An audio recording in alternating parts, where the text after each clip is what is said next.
Okay, students. Now your classes will be start the further what I have already taught all of you. मैंने आप लोगों को पिछली कक्षा में पढ़ाया था सिंपल सेंटेंस सिंथेसिस, आप लोग सॉरी सिंपल सेंटेंस का नरेशन जो आप लोगों को समझ में आया होगा। अब आगे देखते हैं, क्योंकि चेंजेस में मैंने बताया था कि according to the sentence the changes in narration has to be the done. Sentence के हिसाब से आपका नरेशन में चेंज किया गया है, जैसा कि आपको स्क्रीन पे दिखाई दे रहा होगा काफ़ी अच्छे से। मैंने सबसे ऊपर लिखा इंट्रोगेटिव सेंटेंस, सिंपल सेंटेंस का चेंज आप लोगों को बता दिया गया है। इसमें लिखा है बेसिक चेंजेस अकॉर्डिंग टू, यहाँ पर टू कर लीजिएगा। अकॉर्डिंग टू दिस सेंटेंस मतलब जो मूलभूत परिवर्तन करना है इंट्रोगेटिव सेंटेंस के हिसाब से। कहने का मतलब यह है, यदि रिपोर्टेड स्पीच में आपका दिया गया सेंटेंस इंट्रोगेटिव हो, तब आप जब उसे डायरेक्ट से इनडायरेक्ट में बदलेंगे तो क्या क्या चेंजेस या परिवर्तन किए जाएंगे, हम इस पर ध्यान देंगे। और बाकी चेंजेस मैंने आप लोगों को बता दिए। इसके बेसिक चेंजेस मैंने यहाँ स्टार से किया है। इसमें लिखा है, आप जानते हैं कि रिपोर्टिंग वर्ड में सेड या सेड टू बदलता है नरेशन के हिसाब से। तो अगर आपके नरेशन में दिए गए रिपोर्टेड स्पीच का सेंटेंस इंट्रोगेटिव हो, और इंट्रोगेटिव वो भी कैसा, यस नो टाइप, यहाँ मैंने आगे लिखा है यस नो टाइप मतलब वो सेंटेंस जो इंट्रोगेटिव में डू डज हैज हैव इससे शुरू होते हैं, जिनका उत्तर हाँ या ना में होता है, ऐसे हो तो दिए गए रिपोर्टिंग वर्ड सेड या सेड टू को आप बदलेंगे आस्क्ड या इंक्वायर्ड में। फिर आगे आपसे replacing comma and inverted comma, जब आप दिए गए सेंटेंस का कॉमा और इन्वर्टेड कॉमा हटाते हैं तो कनेक्टिव या कंजंक्शन का प्रयोग करते हैं। तो जब आप कनेक्टिव या कंजंक्शन को हटाएंगे तो आप कनेक्टिव या कंजंक्शन को हटाने के बाद वहाँ पर इफ या वेदर का प्रयोग करेंगे। अब लिखा है replacing commas and inverted commas put if या वेदर इट विल यूज्ड, मतलब ये प्रयोग किए जाएंगे। इसके पहले सिंपल सेंटेंस में आप प्रयोग करते थे दैट, क्योंकि सेंटेंस कैसा था, सिंपल। और ये आपका इंट्रोगेटिव है। इंट्रोगेटिव सेंटेंस में जब कॉमा और इन्वर्टेड कॉमा को आप हटाते हैं तो कनेक्टिव इफ या वेदर कोई भी आप अपनी सुविधा के अनुसार कोई भी एक प्रयोग कर सकते हैं। हालांकि इसके भी कारण होते हैं, लेकिन this is not important to all of you, ये आप लोगों के लिए जरूरी नहीं है, तो आप लोगों को जो सुटेबल लगे। नीचे मैंने नोट्स लिखा है only when reported speech sentence start with yes, yes और no type question like do does has had will shall etc etcetera. मतलब ये जो दिया गया है, ये जो रूल है आपका, ये आप तभी करेंगे तब करेंगे जब आपके दिए गए रिपोर्टेड स्पीच सेंटेंस का जो वाक्य होगा वो क्वेश्चन टाइप होगा, वो yes no type. Yes no type होने का मतलब जो डू डज हैज हैव से शुरू होगा तभी। आप जानते हैं कि इंट्रोगेटिव सेंटेंस दो प्रकार के होते हैं, जो हेल्पिंग वर्ब से शुरू होता है और एक दूसरा होता है जो आपका डब्ल्यू एस टाइप। तो ये डब्ल्यू एस टाइप की बात नहीं हो रही है, अभी बात हो रही है आपकी हेल्पिंग वर्ब की, ठीक। और इसी हेल्पिंग वर्ब में आप इसमें और चाहें तो ऐड कर सकते हैं, जैसे कैन, मी, ये भी आपके आएंगे। एक्सिलरीज, मॉडल एक्सिलरीज के जो आपके क्वेश्चन टाइप होंगे वो भी आएंगे। शुड, ये भी अब यहाँ पर आप etc कर दीजिए, ठीक। तो ये आपके इंट्रोगेटिव सेंटेंस है। तो यहाँ पर क्या करना है आपका, अगर ये सेंटेंस इसके साथ तो आपका टेंस बदलेगा, लेकिन इसके साथ आपका मैंने आप लोग को ऑलरेडी बता दिया है कि कैन का कुड हो जाएगा, शैल का शुड हो जाएगा, मे का माइट हो जाएगा, ये सब चीजें ये भी बदलेंगे। तो ये सब परिवर्तन आप करेंगे। चौथा स्टार है when you change this sentences from direct to indirect all the sentence will be change interrogative to assertive.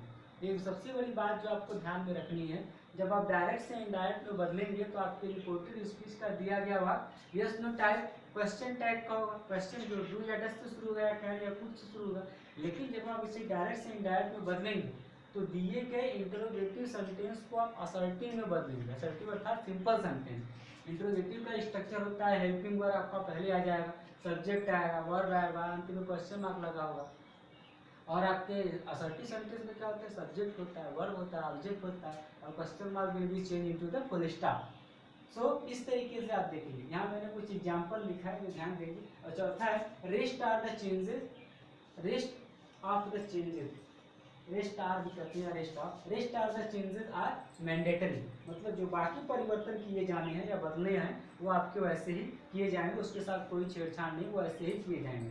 मतलब पर्सन चेंज, वर्ड चेंज, ये सब सारी चीज़ें आपके वहाँ पर की जाएंगी। उदाहरण के तौर पे देखिए, she said do you agree with me. आप देखेंगे ये जो टेंस है प्रेजेंट इंडेफिनिट है, लेकिन जब आप इसे बदलेंगे डायरेक्ट से इनडायरेक्ट, और ये क्वेश्चन मार्क है क्योंकि आगे में क्वेश्चन मार्क लगा भी है, तो बदलेंगे क्या, सी यही रहेगा, सेट यहाँ पर मैंने लिखा है सेट टू या सेट टू बदलते हैं, तो सेट को बदलेंगे आज जो कामा इन्वर्टेड कामा हटाया हमने इफ लगाया, और यहाँ पर चूंकि पर्सनल प्रोनाउन सेकंड पर्सन का पर्सनल प्रोनाउन है, आप इसे बदलेंगे, यहाँ कोई ऑब्जेक्ट नहीं है तो कुछ भी हो सकता है, ही सी दे भी हो सकता है, तो जो भी ही सी चूंकि ये प्रेजेंट इंडिफिनिट है तो बदलेगा किसमें, पास्ट इंडिफिनिट में, और ये इंट्रोगेटिव है तो ये क्या बनेगा, असर्टिव, देखिए सेंटेंस आपका असर्टिव हो गया, with him are her.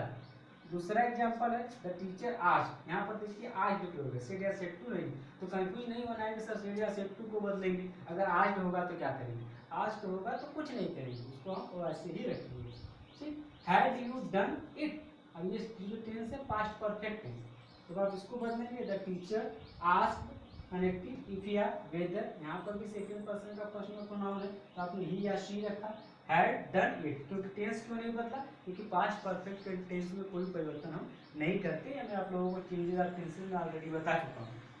The teacher asked, फिर आगे देखिए my father said to me, इन दोनों एक्सरसाइज इन दोनों एग्जाम्पल में आपका ऑब्जेक्ट नहीं था, अगले में जो ऑब्जेक्ट है क्या है, my father said to me, me है, did you hear me, did you hear me, जो टेंस है वो कैसा है, क्वेश्चन मार्क लगा है यहाँ पर, जो टेंस है पास्ट इंडेफिनिट, तो बाकी परिवर्तन करेंगे, माय फादर आस्क्ड मी, अब मैंने यहाँ पर क्योंकि दो में इफ लगाया यहाँ पर वेदर लगा दी, तो कोई दिक्कत नहीं है, इसका मतलब ये नहीं कि आप यहाँ इफ नहीं लगा सकते, you are free to present any kinds of the connective what is mentioned in your instruction, so there is not to worry about it, you are free to put any kinds any connective which is given you, तो कोई भी आप रख सकते हैं, उसके लिए कोई बाध्यता नहीं है, लेकिन आपको बाकी चेंजेस पर ध्यान देने हैं।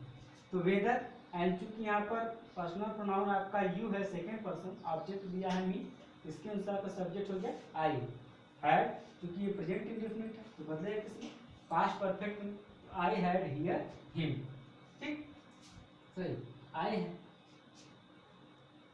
हैड हियर हिम, ये आपका सेंटेंस दिया है, इस हिसाब से आप उस सेंटेंस को क्या करेंगे, पूरा करेंगे।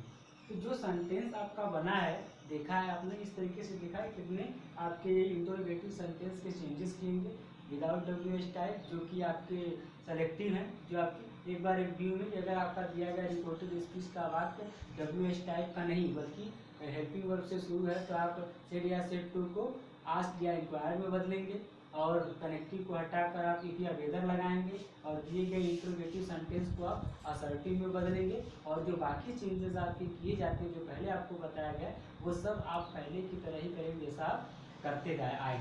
तो आज के लिए इतना ही, आज की क्लासेस ओवर होती है।